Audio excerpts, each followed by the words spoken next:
waxaa soo gabagaboobay tartanka kubadda cagta ee u dhaxeeya 11 gobol iyo 6 maamul magaalo ee dowlad deegaanka Soomaalida. Tartankani oo socday muddo hal bil ayaa waxaa ku loolamiyay 17 kooxood oo ka kala socday 11 gobol iyo 6 maamul magaalo ee dowlad deegaanka Soomaalida.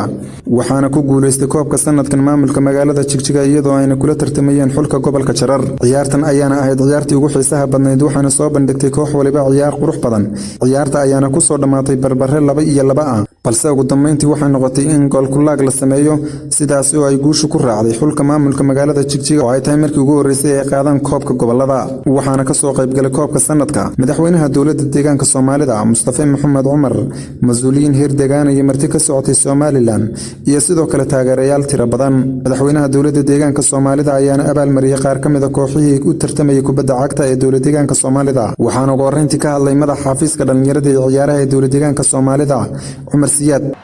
waxa ay farxada maanta inay guul ku soo gabagabowday tartankii ciyaaraha ee sideedaad ee dowladda deegaanka Soomaalida ee gobolada iyo maamul magaalooyinka.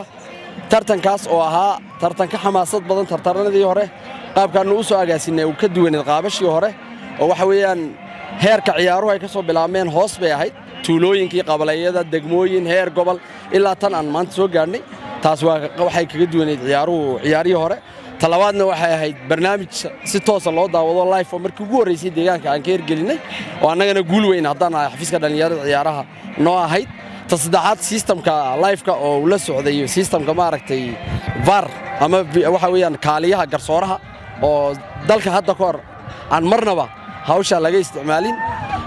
waxa kale oo guul ah sida anshaxa wanaaga iyo quruxda leh ee waxa weeyaan daawadayaasha iyo kooxuhu intooda badan ay waxa weeyaan u soo bandhigayeen ciyaarta iyo taageeradaba iyo waxa weeyaan dabci wanaag ba inta badan dadku soo bandhigayeen.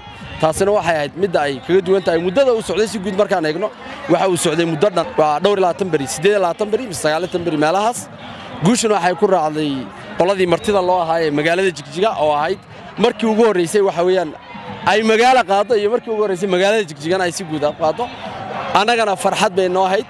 waxaan rabaa inaan si gaar ah ugu mahadnaqo guud ahaan cid kasta oo ka qayb qaadatay inuu hirgalo tartankan ciyaaraha sideedaad ee sida quruxda badan loo soo agaasimay. waxaan rabaa marka ugu horeysa inaan u mahadnaqo guud ahaan warbaahinta oo qaybta ugu muhiimsan ama quruxda ciyaarahan lahaayeen waxa weeyaan si wanaagsan nooga qayb qaatay. marka labaad waxaan u mahadnaqayaa guud ahaan bahda isboortiga waxa weeyaan haddii xiriirka kubadda cagta noqoto iyo haddii noqoto maaragtay xafiiska shaqaalaha kala duwan. marka saddexaad waxaan u mahadnaqayaa oon marnaba iloobi karin hay'adaha amniga oo hawshan waxa weeyaan inay quruxdaas iyo amnigaas ay yeelato waxa weeyaan si gaar ah noogala shaqeeyay. xirfadu faa'iido ma laha haddii aynan anshax la socon.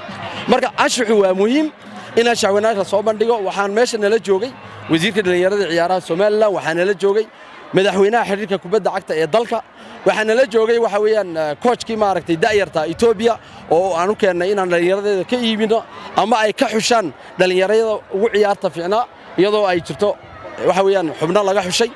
geesta kale waxaanu dareenkooda wax ka weydiinay qaar ka mid ah ciyaaryahanadii ku loolamiyay ciyaaraha. magacaygu waa Cabdishaaq Maxamed Cusmaan, waxaan ku magac dheeraa Jiir.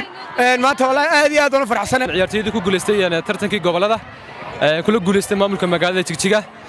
wallahi dareenkayga lama soo koobi karo. alxamdulillah ma hadan ilaahay u sugnaatay anagu dadaalka ma lahayn balse wixii qoraar xagga sare ka qornaayeen aad iyo aad baad u mahadsantiin shacabkayga iyo ciyaartoyda iyo macallimiinta aad baan ugu mahadcelinayaa. wallahi dareenkayga lama soo koobi karo. aad buu ayuu dareenkayga u kacsan yahay sababtoo koob ayna 10 sano la qaadinayeen maanta kula guuleysanay.